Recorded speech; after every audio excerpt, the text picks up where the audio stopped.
Welcome to Fearless with Jason Whitlock. I'm Jason Whitlock, your host. Thank you for joining me. Awesome to be here. Happy Thursday. We will deliver an awesome show today. Steve Kim will join me shortly. I believe Steve Kim will join me shortly. We were having some connection problems, but I think Steve Kim will be right here with me because, man, we got a lot to talk about. Stephen A. Smith has rekindled his bid for the presidency. We'll touch on that at some point. Patrick Mahomes is being sabotaged and embarrassed by his family. His dad is going to do a rough and rowdy fight for Dave Portnoy and Barstool against John Rocker. That is crazy to me. Emmanuel Acho took a little shot at me over Twitter. It's a subtle, I'm not complaining or whining, it appropriate shot. He quoted Serena Williams' husband. Steve Kim and I will talk about that. And Bronny James had a career night last night with 9 points. Lakers get beat up by Utah, but Bronny made the most of the fourth quarter. We'll talk about that. And most importantly, we'll talk about Trevor Lawrence potentially ending up with the Pittsburgh Steelers. The Pittsburgh Steelers are in hot pursuit of Trevor Lawrence, who, 4 or 5 years ago, was the #1 overall pick in the draft and someone that many considered one of the great QB prospects of all time. Not quite John Elway, but mentioned like a John Elway type prospect. He's been struggling of late in Jacksonville. Is he the right solution for the Pittsburgh Steelers? They're trying to give Mike Tomlin a franchise quarterback. That seems very interesting, so we'll discuss that. Before we bring in Steve Kim, I just wanted to talk with you guys early on, just so I can clear up room for me and Steve Kim to have a fantastic conversation. I want to talk to you guys about preborn. You know that's our mission here at Fearless. We support preborn. It's one of the greatest organizations supporting our worldview that life begins at conception and that we just need to let mothers know, expectant mothers that are considering abortion, hey, no, there's a baby inside of you, not a fetus, not a clump of cells. Preborn does that by providing expectant mothers that are considering abortion an ultrasound. They introduce that baby's heartbeat, then they introduce an image to that mother, and now she's more than twice as likely to choose life, and that's where preborn really steps in and steps up and will provide support for that woman and that child for up to 2 years. Our money allows preborn to do this.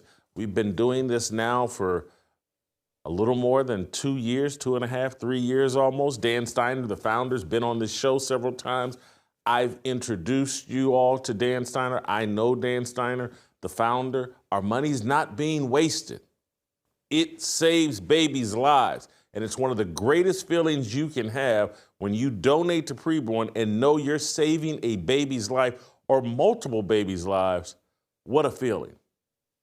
You feel blessed. You've blessed the world. You've taken an act that pleases God. It's tremendous. I said everybody should do it at least 1,000 times in their life. Everybody should have a goal of, hey, how can I save 1,000 babies in my lifetime? Well, $28 at a time. $28 pays for one ultrasound, $140 pays for 5. Whatever you can give, we appreciate it. Preborn appreciates it. 2 ways to give on your smartphone, #250, say the keyword baby, #250, say the keyword baby. Or you can give the way that I prefer to give, and I give monthly, and then sometimes I just get emotional and I need to feel good and I give again. And so I go to preborn.com/fearless. That's preborn.com/fearless. Do that. Feel better about yourself and please God. And save babies. Awesome. All right, Steve Kim. Yesterday we talked about John Rocker and Patrick Mahomes Sr. And I suspected, I think you agreed that, hey, whatever that incident was in New Orleans, that didn't seem organic. That didn't seem like, it didn't seem real. It seemed like it was a setup for something. So let's start there. Let's play the clip of the incident in New Orleans And now we know that it was kind of a work hyping up this fight. Let's play that clip.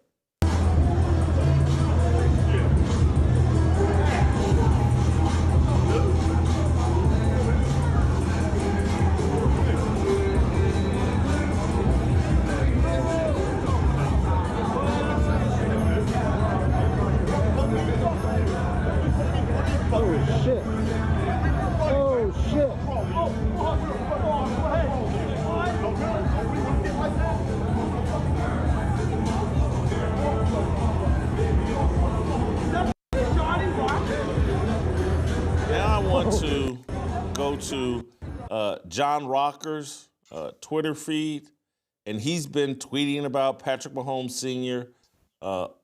Ever since this thing went viral. He's got a clip out 16 hours ago, first day of training complete for his fight with Patrick Mahomes Sr. And look, I get what John Rocker is doing, Steve. John Rocker is still somewhat of a reviled figure in American culture. I don't see him as a reviled figure. We've had him on this show. We've interviewed him. You know, his opinions, and he can be a loudmouth. He was MAGA and got canceled before MAGA became a thing in the 1990s, early 2000s, whatever it was. I get it. He's trying to build a media career, and so this whole thing with Patrick Mahomes Sr. makes sense for John Rocker. It does not make any sense to me, Steve, as it relates to Patrick Mahomes Sr. He's causing problems, I believe, for his son, Patrick Mahomes Jr. This is embarrassing. His son has a contract for nearly $500 million or for $500 million. Patrick Mahomes Sr. should not be in need of money. He doesn't need a media career, and he certainly doesn't need to be, at his age, involved in some sort of stunt like this, where he's going to get in the ring and fight someone that's well outside his weight class. And he's Patrick Mahomes' dad. He doesn't need to, I feel sympathetic towards Patrick Mahomes. I think this kid carries himself with a great deal of class and dignity, and he's got this brother that was always in the news and causing problems. They seem to have finally quieted that down. His wife and whatever, she was in the news cycle. She's really moved into a lane where I think she's respected and loved by many. And now it's the dad who's getting DUIs and now wants to fight John Rocker. I feel an incredible amount of sympathy for Patrick Mahomes here. His dad is making him look bad and causing a problem. Yeah, when I think about this fight, it has me breaking out in song. Which side are you on? Which side are you on? But you know, first of all, I know you've... Hold for 1 second. I got to explain that to the audience. Wasn't that a group of Democrats just in the past 24, 48 hours? Yeah. I can't remember what they were complaining about. Trump. It's a catchy tune. We'll fight from dawn to dusk. We're going to take on Elon Musk. I mean, it's kind of catchy. But look, it's not exactly hip-hop parade, but it kind of sticks to you. I know you've had battles with them. I'm going to give the suburban Don King, Dave Portnoy, some credit. Only in America. I mean, he's an enterprising guy. There's interest. You add on James Harrison against Ocho Cinco. You get Cam Newton against Steve Smith Sr. You get Ryan Clark against Marcellus Wiley. Whitlock, I think it's the greatest pay-per-view card since Revenge the Rematches of 1994. Now, to your point, yeah, it's embarrassing. It is absolutely embarrassing. Because look, John Rocker is John Rocker. He represents nobody but himself. So, you know, whatever is lost in terms of stature or reputation, that's on him. But when you are an iconic franchise quarterback and you yourself are a Major League Baseball player, it's different than just being a regular parent. You are a reflection of your son and your family. And right now he's going all Uncle Ray Ray and Pookie. And it's such a contrast. I've read stories where Archie Manning, who is certainly part of the first royal football family, he made it a point to never get involved. I mean, he basically didn't even like going to the games because he thought he drew too much attention. There's a story when Peyton was at Tennessee. David Cutcliffe, the quarterback coach, then said, "Hey, you want to watch some tape?" And Archie said, "I guess." 2 minutes later, he's fallen asleep. He said, "Look, football is your thing. I'm the father. I will never get involved in this." And I think he would go out of his way, even during Super Bowls, to make sure that, look, me and my wife will go to the game, but that's it. We're not going to be doing too much. And that is the term. Jason, it just feels like too much. It seems like it's in vogue with a lot of these fathers of athletes, but we also have to remember, let's take a Jalen Hurts. His father seems to be handling this awesome and wonderfully. He's a great support to Jalen. He plays the background. That's what I'm more comfortable with, and I think it's more appropriate. And I just think with Patrick Mahomes, and I'm not making excuses, but and I'm not trying to go too far, but he's, for his standard of play, he's been off for the past 2 years. His standard, the great standard that he set, and I just wonder, between his brother, his father, and just like if things were more settled and stable in his family and personal life. And I think what he and his wife have, I think is amazing. And so I'm not in any way dragging her or his marriage into this, but I just wish between the brother and the father and like these men that seem to like they're trying to compete or trying to piggyback off of Patrick to elevate themselves. I just wish they would play their role, and not everybody's going to be a celebrity. And it just seems like the dad had a decent baseball career, but he was no big deal in baseball. And he's trying to piggyback off his son to become something that is unnecessary and is just a distraction for Patrick. Whitlock, though, there is some progress with the brother, old Jackson. Pretty flamboyant guy there. I think he deactivated his TikTok account. So that's a step in the right direction, although that could change. But Jackson, he's flamboyant. But anyway, yeah, when it comes to Patrick Mahomes Sr., you know what it reminds me of? Is something that I've dealt with for years that I see firsthand, and it's not getting any better. It's worse than ever. Boxing fathers. I think boxing fathers, I see this all the time. Fathers who, and a lot of these guys didn't have any career. This guy actually had a career. I mean, Jason, we're not saying that he was Doc Gooden in his prime, but he played over a decade. That's more than a cup of coffee. That is to be respected. Mahomes had a lot of bubblegum cards printed out of him, okay? But boxing fathers love to be in the spotlight. They love the money. They love the clout. They do a lot of interviews. And quite frankly, they act the fool. And I don't think they help their sons. And so when I think of Mahomes Sr., that's what I think of. He's acting like the modern day boxing father. Yeah. And I don't, is it fixable? Do they ever learn a lesson and fade to the back? No. Look, Mahomes Sr. is who he is. And I'm not casting aspersions on anybody. This is not a critique or a criticism. We're all flawed human beings. The die is cast. That's who he is. And instead of fading into the background and enjoying his son's success, he wants to be a little bit more out front and center. So there's two ways to do it. There's the Jalen Hurts way, his father, and there's the Mahomes way. Unfortunately, I think modern society and modern culture pushes more of these men to be more like Mahomes than Mr. Hurts. Well, LeVar Ball, he's faded into the background. Yeah, he spent several years out there promoting himself, but, his kids in the NBA now and established in the NBA, and his son now some sort of rapper or whatever. We don't hear much from LeVar Ball, so maybe there is some hope. I guess, but the son's been injured.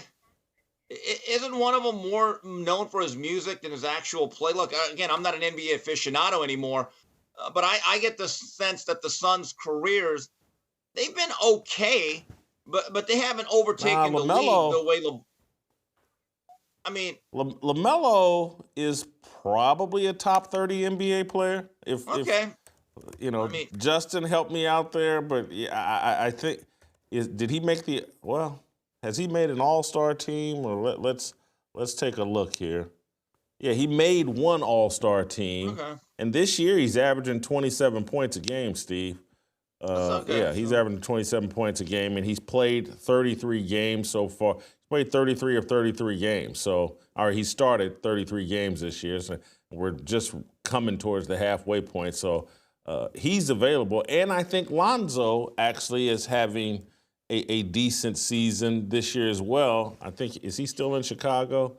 Yeah, he's having a decent season as well. 7 points a game. He's played 30. Yeah.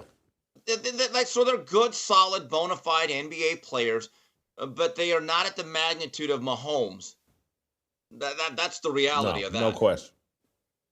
Well, look, I think you and I both would be very satisfied with one son averaging 27 points a game in the NBA and the other averaging 7. But let's keep it moving, Steve, because I want to move on to Stephen A. Smith. But before I do that, Steve, I want to tell you that this is something you'll be interested in. Today, I did this home renovation.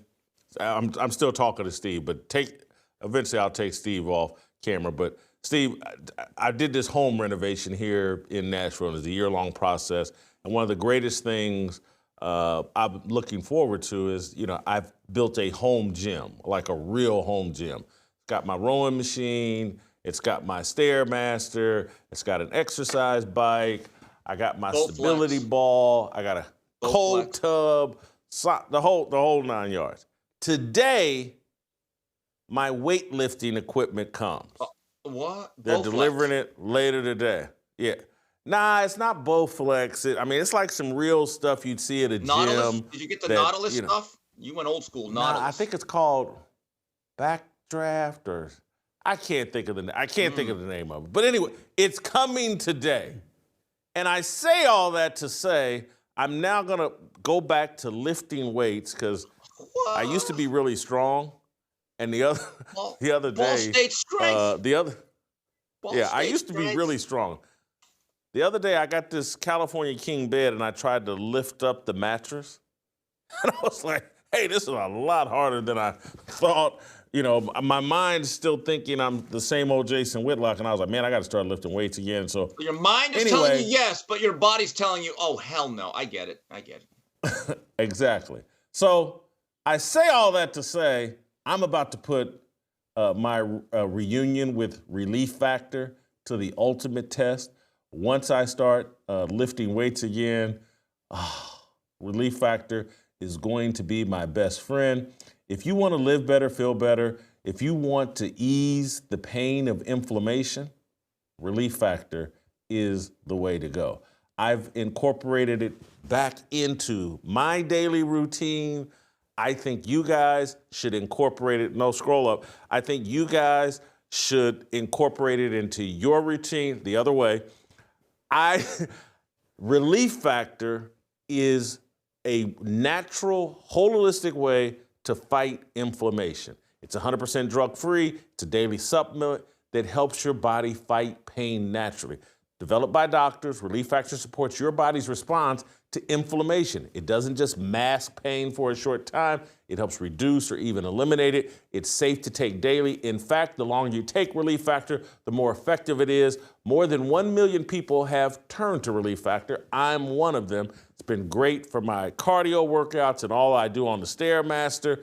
Well, now I'm about to put it to the real test because I'm going to start lifting weights again. Get their 3-week quick start for only $19.95. That's less than $1 a day. Call 1-800-4RELIEF. That's 1-800-4RELIEF. Or, I'm kind of simple and old. Visit relieffactor.com. That's easy. Just hop on your laptop, hop on your phone, relieffactor.com. I'm going to put it to the test. I'm expecting great things. I have to get back in the gym lifting weights, and Relief Factor is going to help me do it. Join me on this journey. All right, Steve, I want to circle back to you on a topic that was quite popular yesterday on the internet and I think has significant ramifications. Donald Trump rolled back some initiative that Joe Biden tried to put in as he was leaving the White House. Joe Biden tried to make name, image, and likeness money in college sports applicable to Title IX. And so whatever you spent on men for name, image, and likeness, Joe Biden wanted to establish a precedent that to be in accordance with Title IX, you have to spend the exact same amount on women. This would have caused chaos in college sports, and Donald Trump yesterday rolled that back, eliminated Joe Biden's initiative. People have erupted and are upset, and I got a couple of tweets here. Maybe we got one from Jemele Hill too, but I think this woman's name is Rachel Dorey. Every single person who is about protecting women's sports should be speaking out against this. Otherwise, they're outing themselves as transphobes. Guilty as charged. What? I'm a transphobe. There is no other way to read this. You either believe in women's sports or you don't. Either you believe men can be women or you don't. It's not a convenience thing. She didn't say the thing about believing. But anyway, Jemele Hill, the angry feminist, she writes, "Can't wait to see how many of those protect women's sports folks speak up about this. Or did they use all their energy up demonizing trans athletes?" So this is about trans athletes, according to these Jemele Hill types, and there's some sort of hypocrisy among those of us that are like, hey, we don't want little boys or little men participating in women's sports. We want to protect that lane for women. Now, if we don't want to spend the exact same amount of money on a volleyball player who generates no money for the university, as opposed to the star quarterback who helps generate millions of dollars for the university, we're somehow out of line, out of step. We're transphobic. We're some of the worst people in the world. I don't buy any of it. I'm not a big believer in Title IX. We're forcing this whole deal of women into sports. They just don't have the same amount of interest that men do. Period. End of story. You ask a little boy, little girl at 5, 6, 7 years old, their interest in sports, there's a huge disparity. We've spent the last 50, 60 years trying to close that gap and trying to make little girls have the same interest in sports and that sort of competition as men. It's not going to happen. It never will. This entire Title IX movement and this entire thing of people being upset about this, they're upset that, hey, we've created a system of installing lesbian athletes and angry feminist athletes as cultural icons in sports. That's what we've been financing through Title IX ever since Richard Nixon, I believe, implemented this in 1972, I believe is the year. And how dare they put some stipulations and add any common sense to this and for Donald Trump to say, hey, man, we're not going to play a woman's golfer the same amount of money as we play a football player. No one goes to watch golf. No boosters are sending in money because the golf team is great. I hats off to Donald Trump for doing this. I think it's the right thing. I wish we would move away from Title IX. As much as I love Caitlin Clark, they're few and far between. There won't be another Caitlin Clark probably for 50 years. There'll be better players, but no one will care.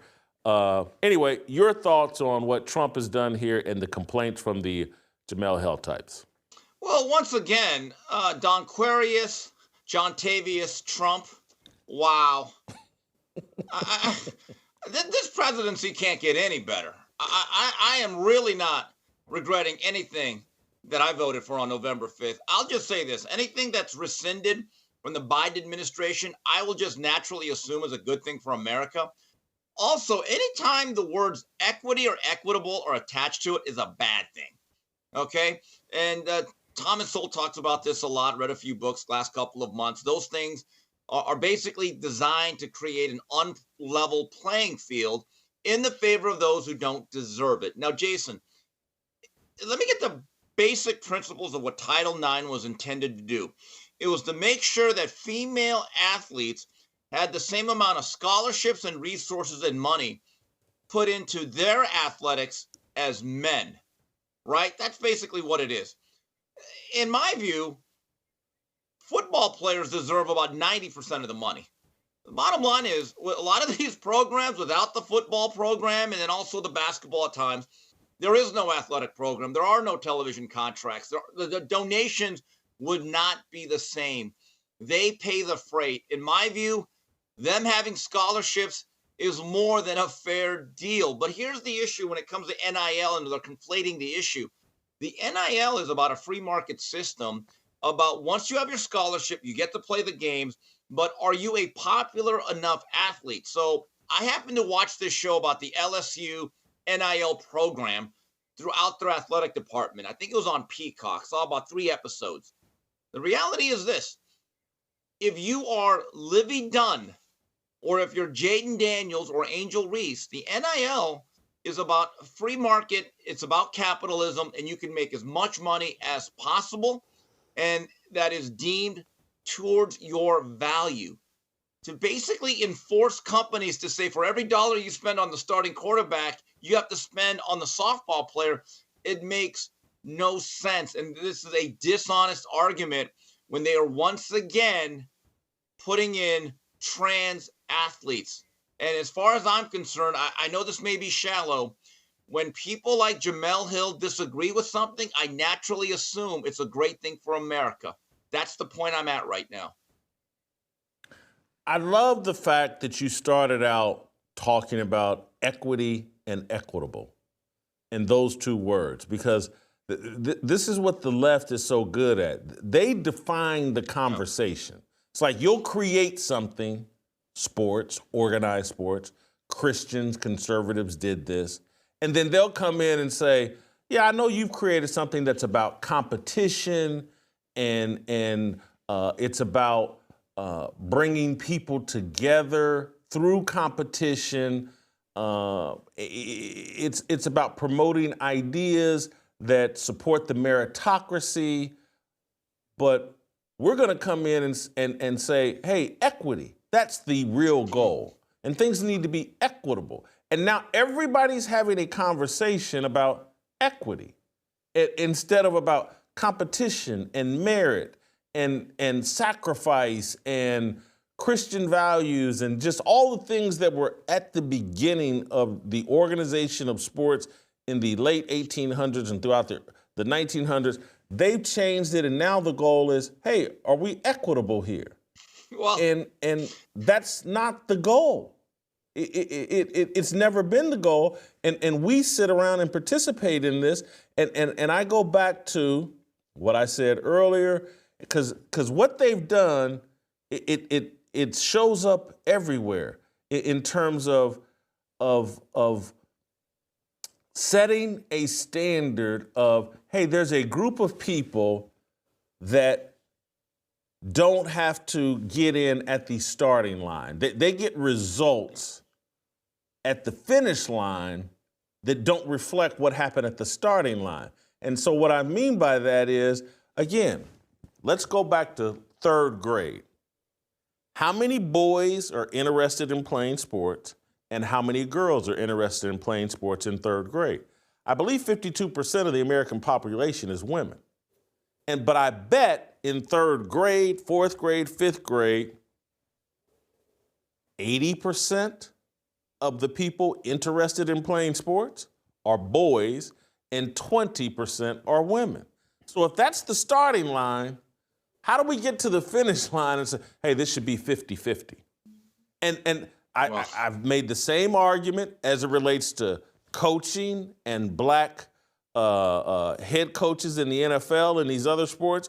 Well, who took the graduate assistant job right out of college? That's the starting line. What are those percentages?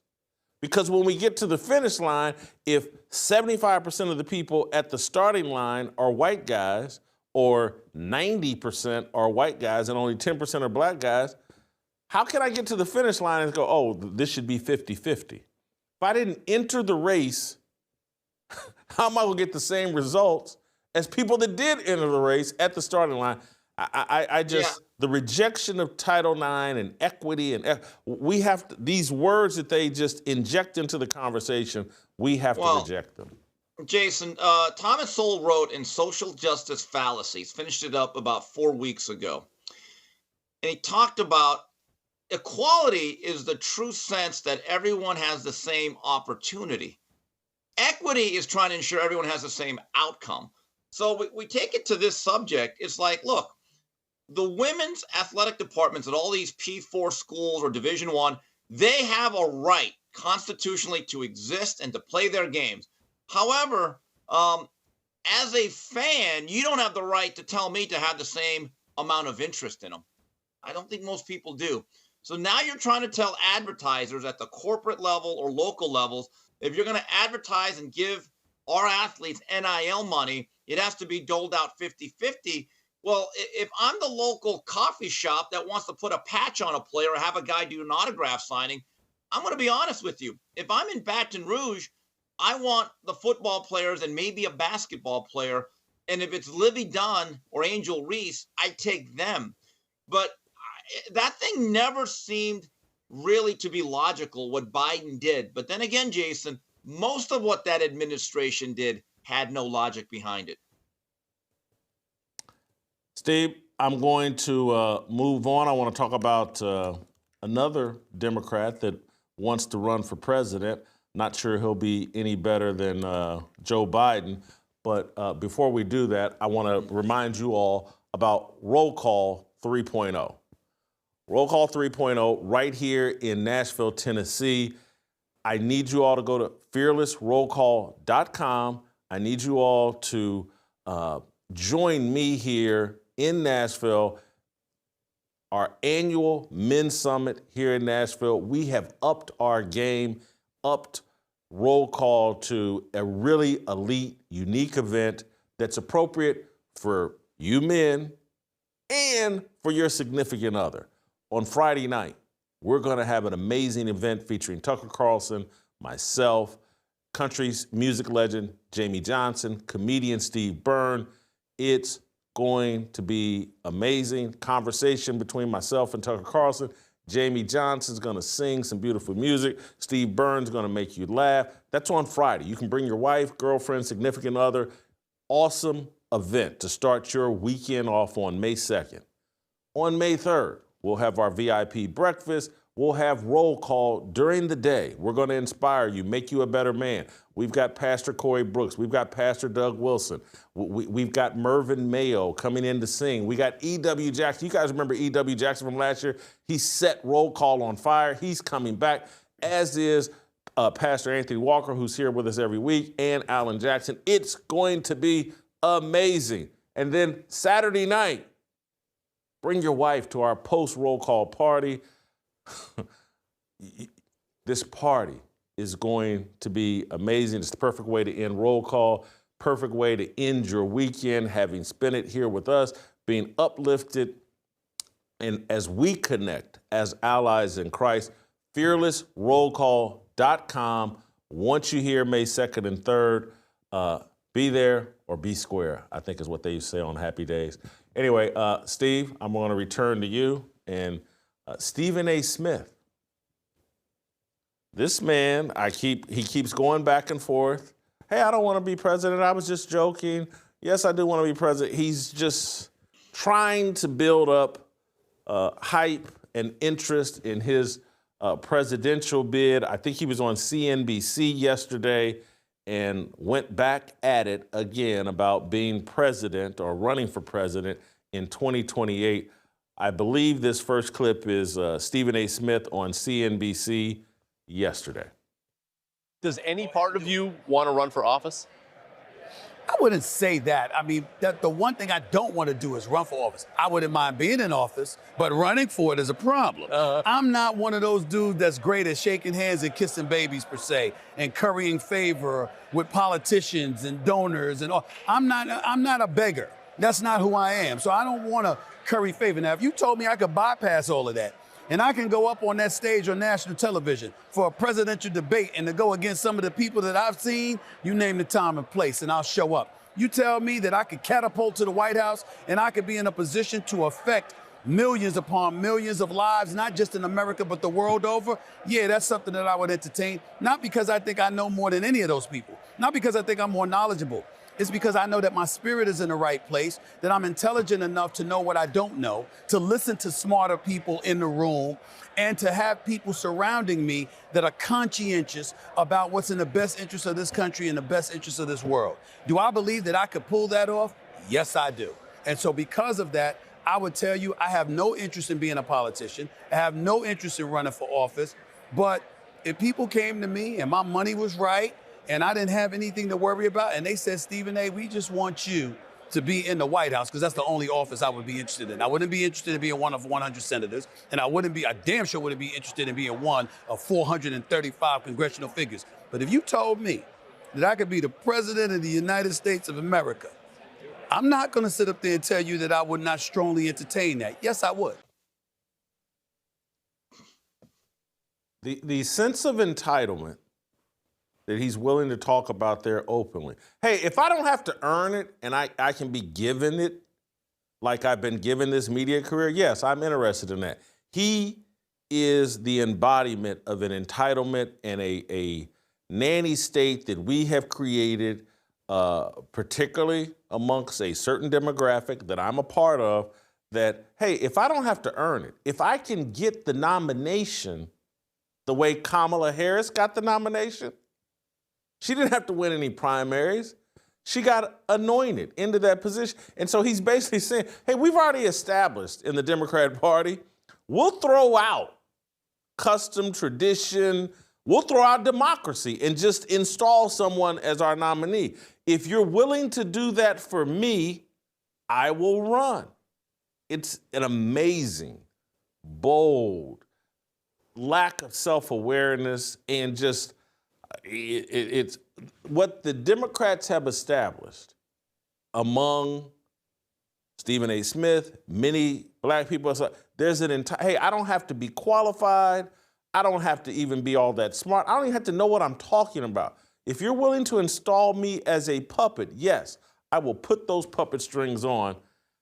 An amazing statement, in my opinion, from Stephen A. Smith. Wait a minute. I thought Stephen LGBTQA Smith, wasn't he independent? Don't these guys all say, well, I don't like either party because they're gutless? Here's the issue that I have with Stephen A. Smith. He's a lot like Kamala Harris. More like her than I think he wants to admit. And I'll tell you why.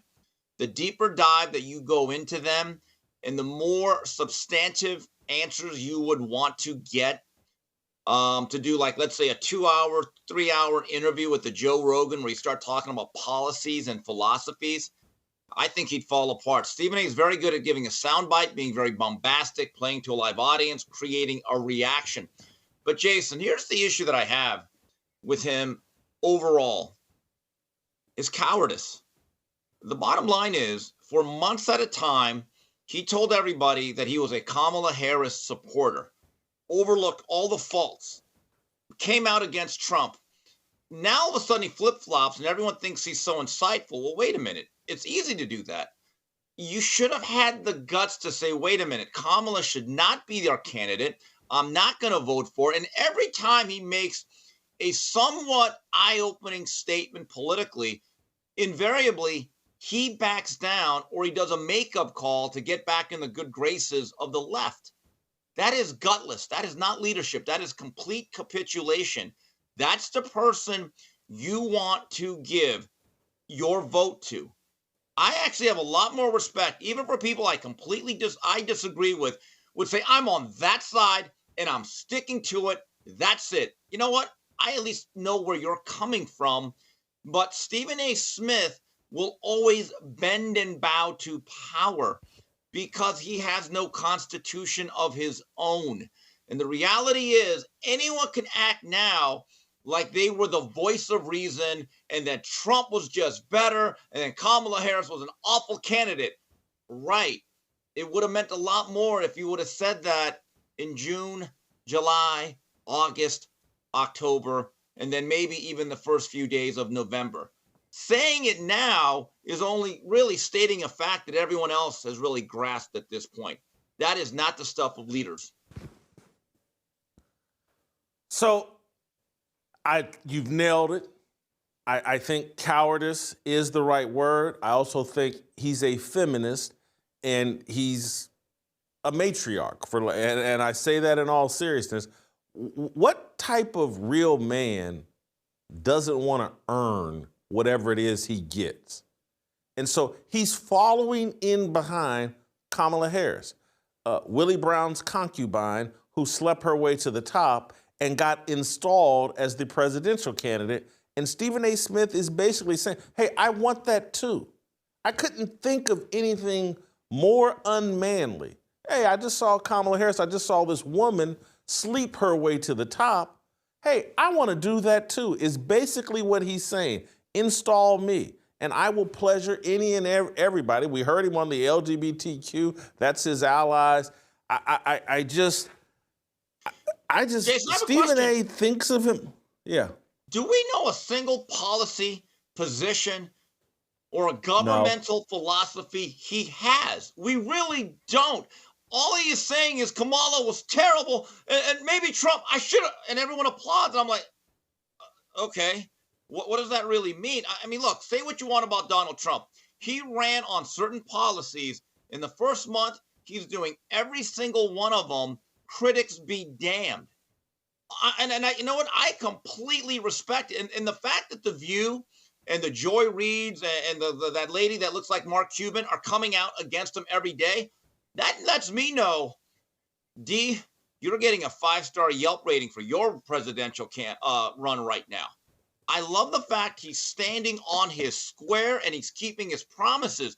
There's no guarantees that a Stephen A. Smith would ever do that.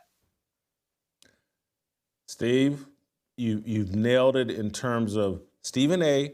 has no policy, just like Kamala Harris. There was no policy. And Stephen A. just spelled out in that clip like, hey, I'll surround myself with people who tell me what to think and to do. And so he's not a critic, just like you said, I'm just saying it differently. He's not a critic of Kamala Harris. He wants to be Kamala Harris.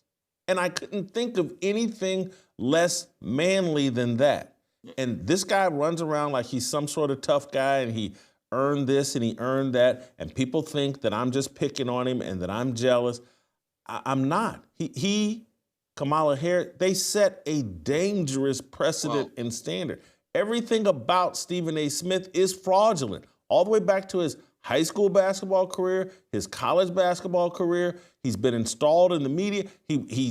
I don't know who made it so he could get his education paid for at Winston-Salem State, but it certainly wasn't his jump shot. People are allowing him to get away with these lies and go along with the scam that somehow he was some sort of basketball player. I look at Kenny Smith, who I halfway like, but it's just like he's running around selling this myth that Stephen A. Smith was some kind of basketball player, and I'll do a free throw shooting contest to rehabilitate you from Whitlock exposing you as a fraud. Stephen A. Smith makes my skin crawl. And look, he's probably no different than Barack Obama as well. These guys are some of the most unmanly men I've ever seen in my life. I'm baffled by the people that are helping him sell his fraudulence and treat him as a serious person when he's that unserious. Go ahead. Yeah, so it's easy to jump on the bandwagon now and say, you know what, Trump, we did okay. Here's the issue. And I think people have to ask themselves a very honest, blunt question. If the disaster scenario would have happened and Kathleen Kamala would have actually won the election November 5th, and she's our president, and she had a disastrous presidential run, okay? Would Stephen A., as a pundit, have enough guts to actually say, wow, what a bad president she is. No, because any type of criticism that he would levy, and this has been the pattern, within 3 days, he would backtrack to placate those same people that would come out against him. That's what he's been doing for at least a year or two on his own podcast. The guy, to me, look, we can have disagreements on policies, on the way we would govern, whether we are liberals or conservatives. The biggest problem with Stephen A is I think he's feckless, and I think overall he is gutless. Steve, we're going to change up topics. I want to get to some breaking news, but give me a second. The New York Jets have put out over social media they're moving on from Aaron Rodgers. We'll talk about that in a second, but before I do that, I want to talk to you guys about another Blaze TV documentary, The Cover-Up. Matt Keeby and Richard Ebright, they're connecting all the dots about what went on with COVID madness, the funding, all the research, the fraudulence, the corruption surrounding Anthony Fauci. They're exposing it all. It's the cover-up. I think the website is FauciCoverup.com, FauciCoverup.com/Whitlock to get a $30 discount off your Blaze TV subscription. Once you have that subscription, you can see episode 4 of The Cover-Up, which really zeroes in. Matt Keeby's been documenting all of this stuff for years. Richard Ebright has been on this for years and has been following Fauci's crimes that extend well before COVID. You don't want to miss episode 4. You don't want to miss this entire series about the cover-up. FauciCoverup.com/Whitlock. Use the promo code SMOKINGGUN for $30 off your Blaze TV subscription. You'll have access to the crimes of Dr. Anthony Fauci and the entire series we've been doing here at the Blaze. Check it out. Steve, want to return to you. And Aaron Rodgers and the New York Jets have decided to go separate directions. Aaron Rodgers perhaps had no interest in giving up the Pat McAfee show or whatever, smoking weed in some dark room somewhere, doesn't want to do OTA, who knows? I'm going to combine this news with the news that the Pittsburgh Steelers seem to be out of the Aaron Rodgers market and are into the Trevor Lawrence market, which I think is probably a better play. But first, your reaction to the Jets saying, yeah, we're good here, the Aaron Rodgers thing. Or Aaron Rodgers, I think, told the Jets he wants to go a different direction, but they're out of business with each other. Your thoughts? Well, I would still say the Rodgers era was still better than the Browning-Nagel era, but maybe not by much because, again, the expectations were much higher. I like the tone Aaron Glenn is setting, that if this is my first coaching job going into my first season, if you're not 100% in as the most important player on the team, which is the quarterback, and you're not all the way in, and in terms of the McAfee show, you might be a distraction. I understand why the organization is doing what it does. But there is no guarantee, even with this faded, descending version of Rodgers, that you're going to get a better quarterback. You actually look at the numbers, at least cosmetically, Rodgers is not horrible. May not be elite, but he's still among the top dozen or so quarterbacks. That's all I'm saying. Now, going to the Steelers, I kind of like the fact that they're going Hold younger. for 1 second. Hold for one. I know it's your show, but give me a second to offer up my opinion about Aaron Rodgers before you move on to the Steelers. Okay. Hurry up. I agree with the decision, although I think Aaron Rodgers would have bought Aaron Glenn a little extra time, because let's say they bring Aaron Rodgers back and it doesn't go that well, it doesn't work out. You can put all the blame on Aaron Rodgers and then go out and draft your quarterback next year, or you could draft one this year and let him sit and watch Aaron Rodgers. I think that would have been good. But I get it. Aaron Rodgers is a handful. Aaron Rodgers wants to be in the news cycle. Aaron Rodgers is a critic of Big Pharma, and isn't part of Woody Johnson's money? Isn't that Big Pharma?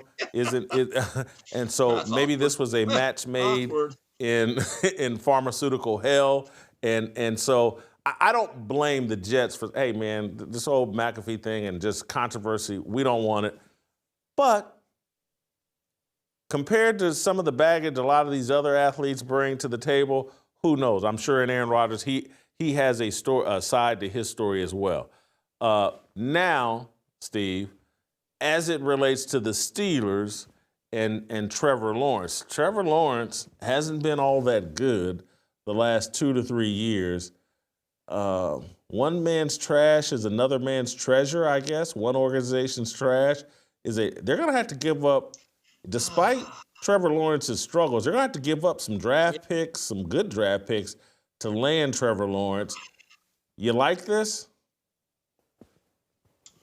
Look, I'm not going to call him white Jamarcus Russell. He does have a playoff appearance and an amazing comeback over the Chargers that I remember on a Saturday night. But for the most part, based on the prodigy he was supposed to be, and Jason, this is a guy in high school that everybody knew of. I mean, he was part of a documentary series, and I remember watching clips of it, and I said, that guy is going to be the #1 pick. And he basically was that. He lived up to every expectation all the way up to his rookie year in Jacksonville. Here's the question. I do like the Steelers saying, if we're going to get a new quarterback, let's go 10 to 15 years younger. I get it. But my question is for Mike Tomlin and that organization is, okay, who is your offensive quarterback guru?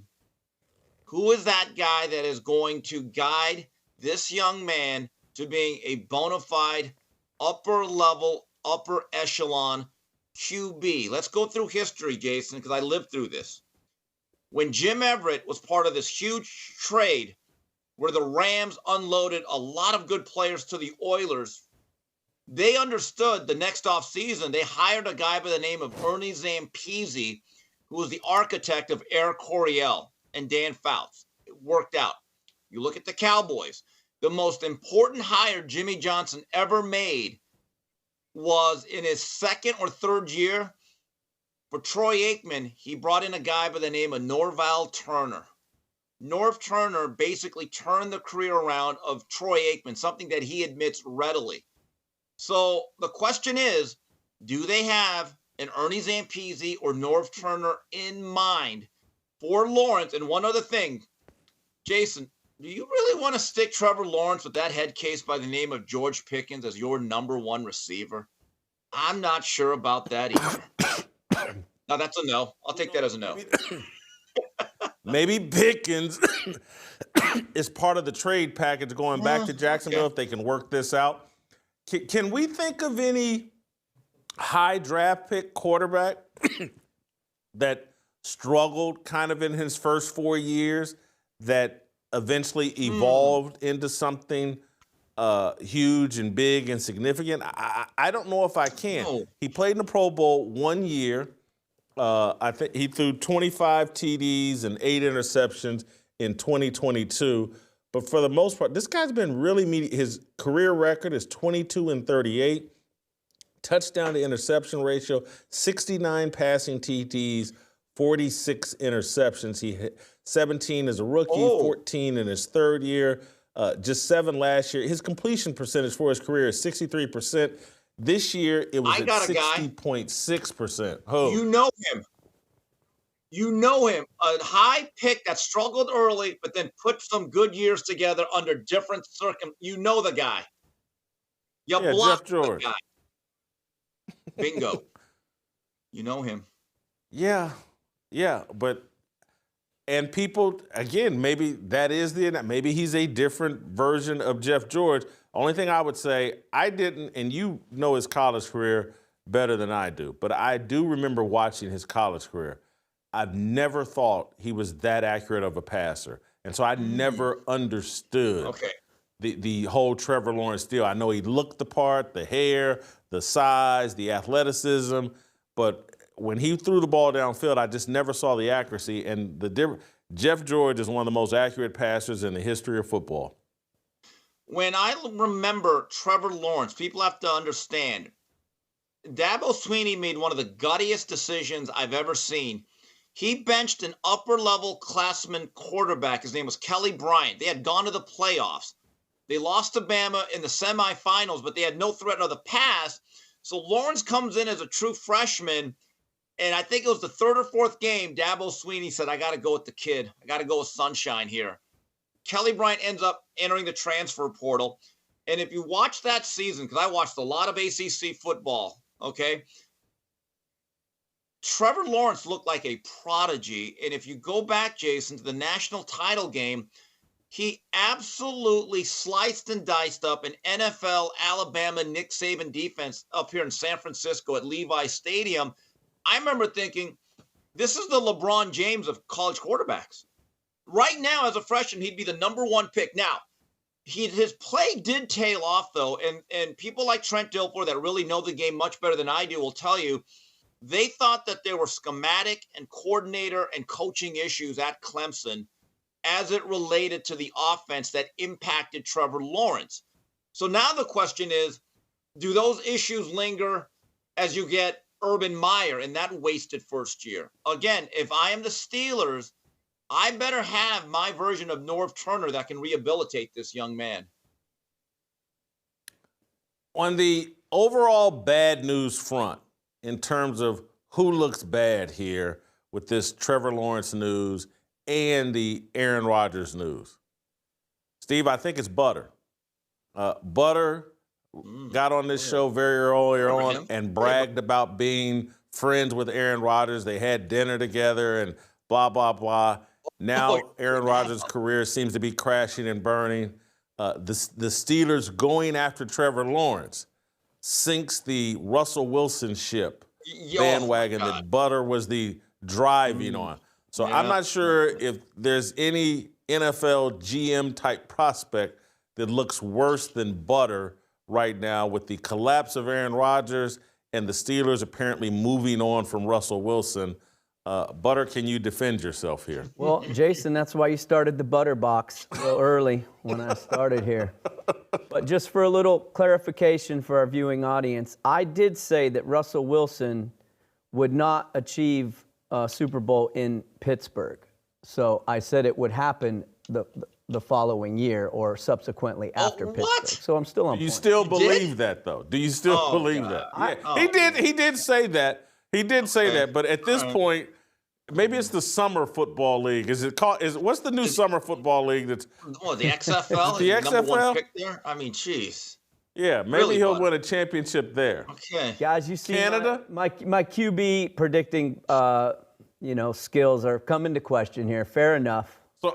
So you're officially jumping off the Russell Wilson will win another Super Bowl bandwagon? No, I'm not. And I thought, you really believe that? I think that he, in the right situation, just like, and I think Steve sort of alluded to it, I think outside of the OTA incident last year, I thought Aaron Rodgers was involved all year. I still think there's a place where he could land and be successful. All right, let's finish that thought, Steve. Where is that? Pittsburgh seems to be out of the Raiders. What? Look, him and Devontae Adams. They go to. Well, does Aaron Rodgers want to win, or does he want to get paid, or does he just want to play? But look, you give him a good enough run game and a better offensive line, he could still do some things. But again, keep this in mind. Unless you get a Philadelphia, is that what you're suggesting? He should replace Jalen Hurts in Philadelphia. Is that what you're saying? That'll fix it. Yeah, if he could just get to Philly. I would love to see that. I think Philadelphia is pretty good at quarterback. But, again, Aaron Rodgers, unless you get a hot tub time machine, that guy is gone. Now, as a bridge quarterback, I still think he draws interest. He brings a little bit of buzz. And look, he could still sling it. Does he miss more throws than he did 10 years ago? Yes, that was very evident.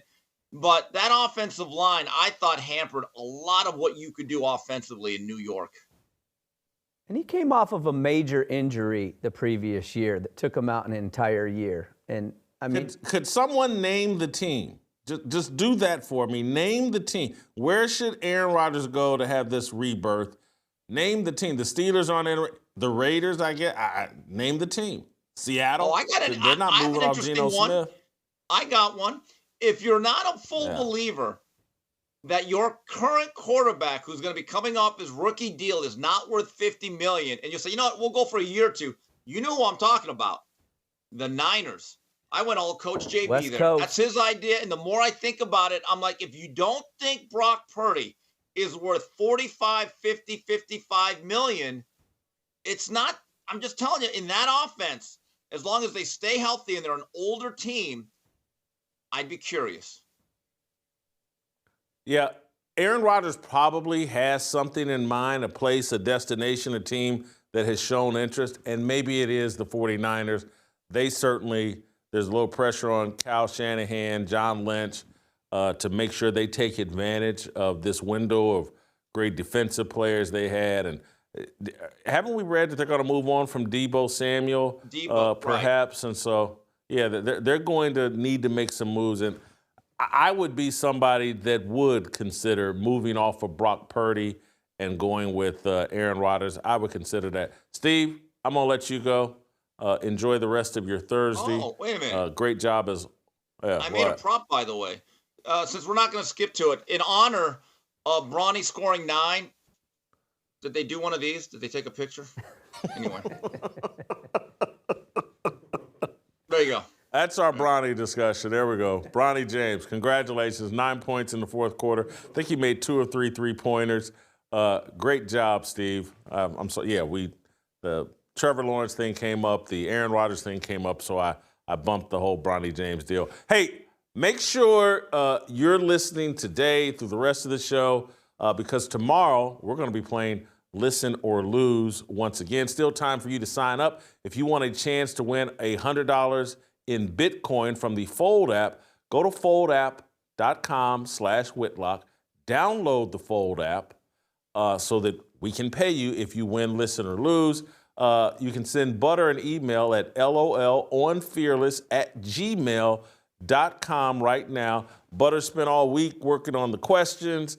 We're going to be 3 contestants.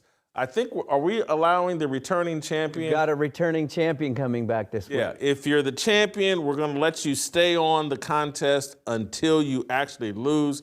So is this Jamar that's coming back? It is. Jamar is coming back. If you want a shot, send Butter a email, lolonfearless@gmail.com. Make sure you download the Fold app, foldapp.com/Whitlock. I'm using the Fold app to acquire Bitcoin. We're going to give you some tomorrow. Listen or lose. Trivia questions about this week's show. You answer the most questions right. $100 hits your Fold app in Bitcoin. Can't wait. We'll see you tomorrow on that. Here in a second, Shemeka Michelle, and it's her birthday. It's your birthday. Shemeka Michelle turned 40 today. She'll be here to talk about it. And what are we talking? Oh, Gilly the Kid. He was, whoever that is, he was on Shannon Sharp's Club Shay Shay. Shemeka Michelle, next.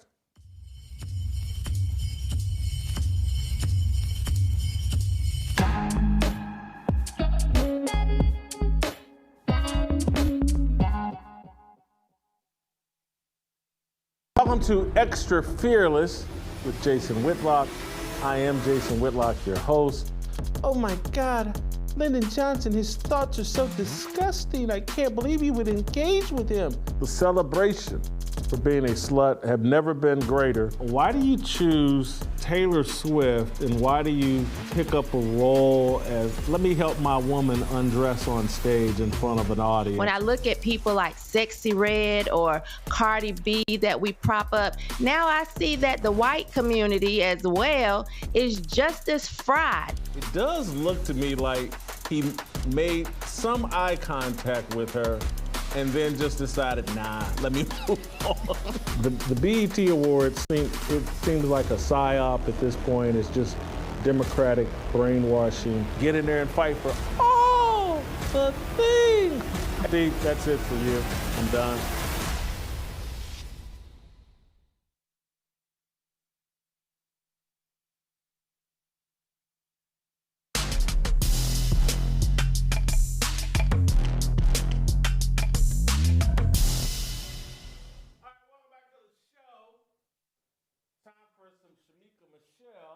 as I do some ventriloquist act here. It's your birthday, Jason. It's your birthday. It's your birthday.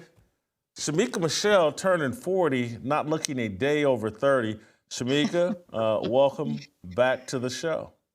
Thank you for having me on my birthday. Yes, I'm so glad to Awesome. be here. What Blessed. What are you doing for your birthday? We're having a big family and friends dinner tonight, so I'm excited about that. It's the first one. Where was we've my done invitation? Did you lose my address? Where was my invitation? You know, so what happened was, or what had happened was, as they say, Well, yeah. you know, they said because you're afraid to fly. Oh, wait, that's not you. Wait a minute. Yeah, it got lost in the Anyway, mail. what are you guys doing? What are you guys, you having a big dinner? Yes, we're having a big dinner. That's the first one I've done in almost like 8 years or something. So I'm looking forward to it.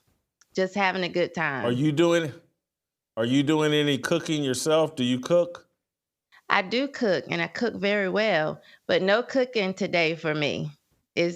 I'm eating out all day. Oh, all right. Well, enjoy. Awesome. You don't look a day over 30. Wow. I guess they say So Shemeka sweet. don't crack. Yeah, $5. Shemeka don't crack. 50 years old. Yeah, I shouldn't be cheating you out of those years. Shemeka's 50, believe it or not. Anyway, Shemeka, I want to play you a clip. This is a rapper from Philadelphia that's been around for a while, but he's kind of rose to fame a bit as the Philadelphia Eagles, 2 of the last 3 years, have made the Super Bowl. He's from Philadelphia. He does little fun songs about the Eagles and has kind of ridden the Eagles' playoff runs and a Super Bowl championship this past year. 2 years ago, they're a Super Bowl runner-up. He's rode that to fame.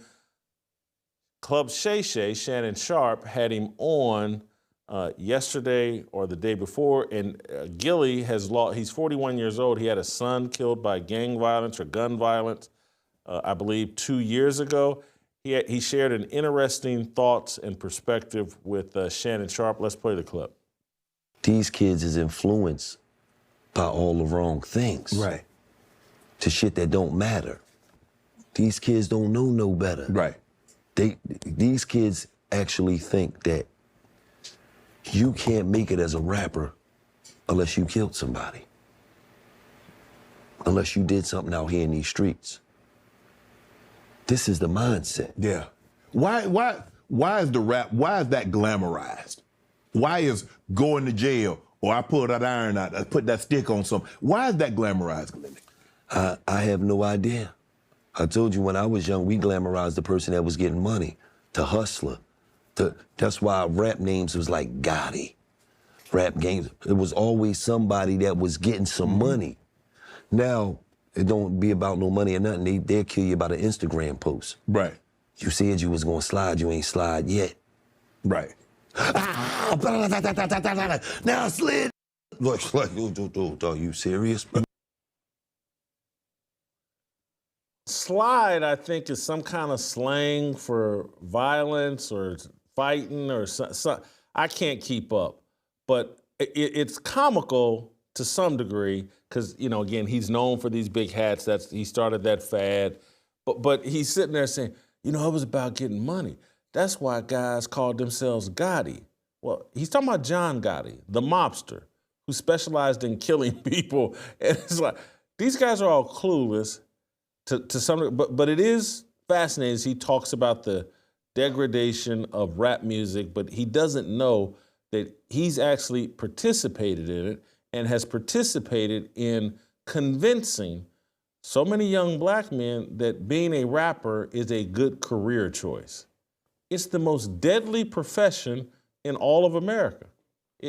Why would you go into it? The overwhelming majority of these guys, the overwhelming majority, they never see any type of wealth or fame.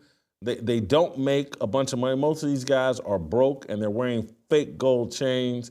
And for Shannon Sharp to sit there and say, why? Why are they glorifying this?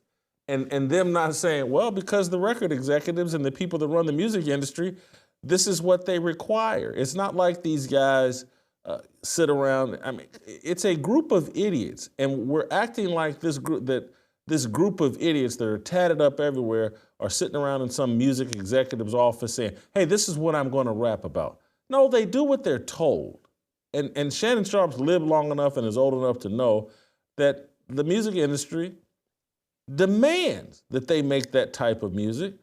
So anyway, it was interesting that they had the conversation, but I wish the conversation had been a bit more mature and a bit more authentic.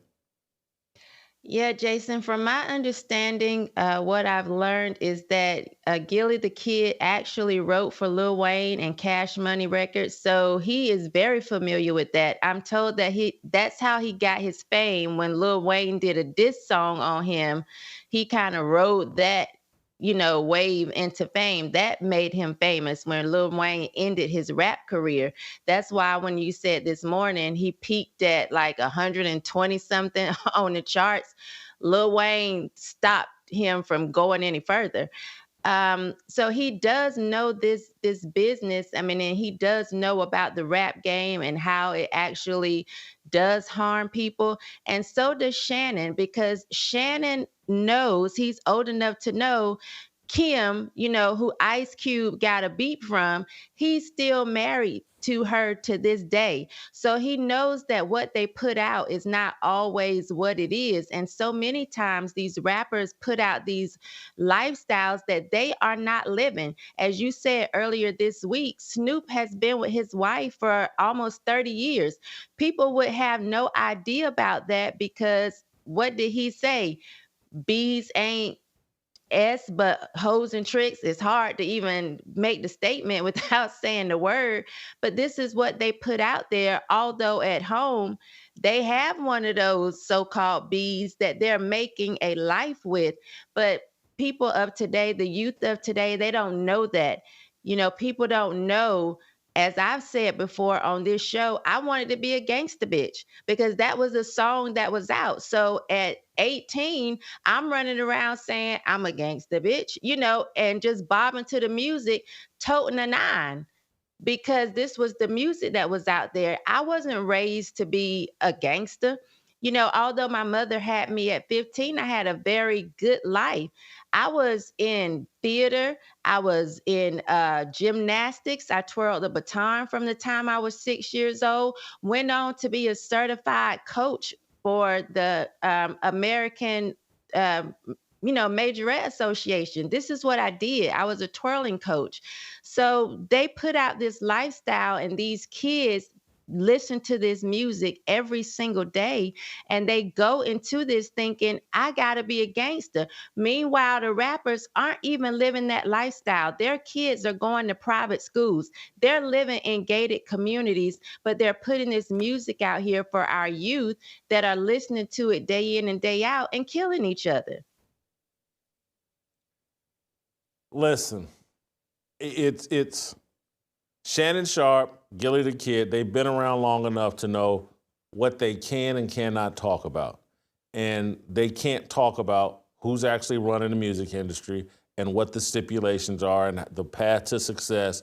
They to have that conversation, and I didn't listen to the complete, full conversation, but, I think Diddy has made it clear what the initiation tactics are and how you have to be controlled and how you have to get involved in sexual deviancy and how you have to be involved in some sort of compromised criminality.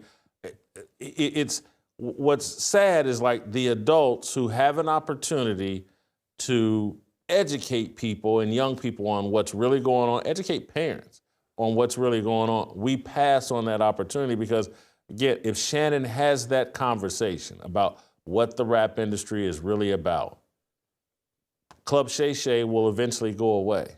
And certainly the views, the clicks, the whole thing, it's going to go away. And he will brand himself as, hey, you can't be on ESPN. You can't be on First Take. You can't be this national influencer if you tell the truth about what's really going on in the music industry and what's really going on with it. You just have to avoid the truth. And so, interesting conversation, but more for what isn't said than what is said.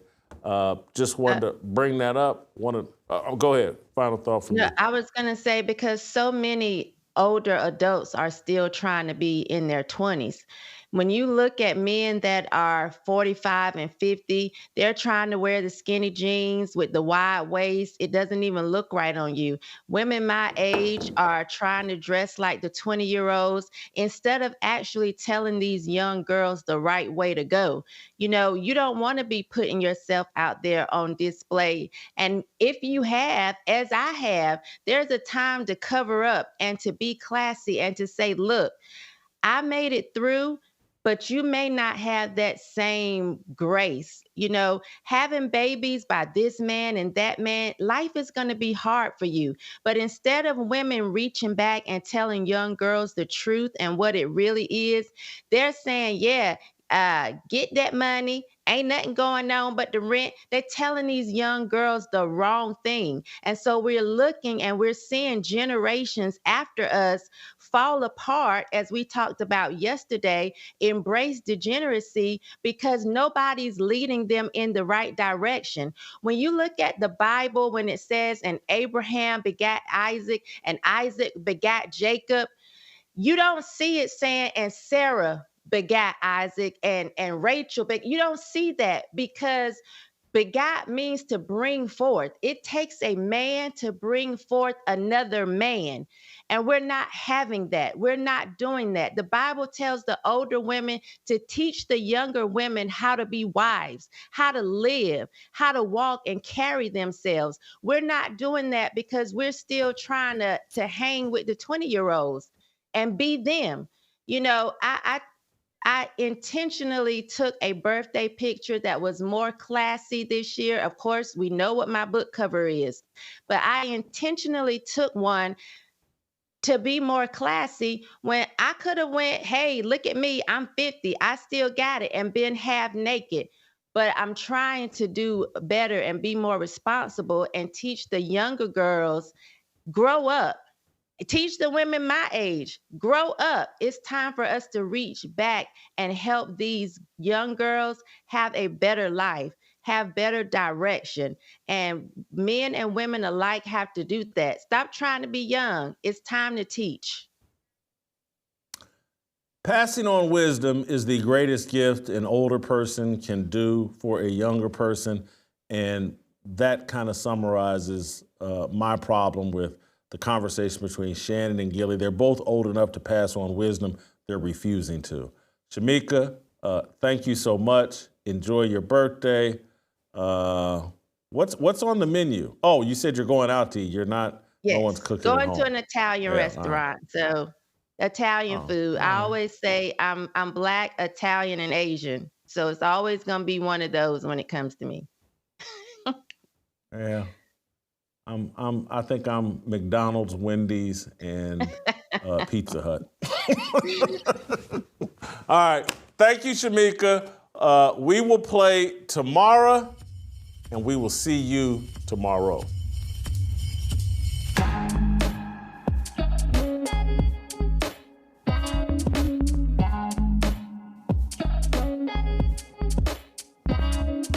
Waiting for the countdown, coming off the breakdown, standing in line for freedom. Looking for a breakout, feeling like a standoff, nothing in life like freedom. Came in like a fighter, striking like a ladder, making all these moves for freedom. I want freedom.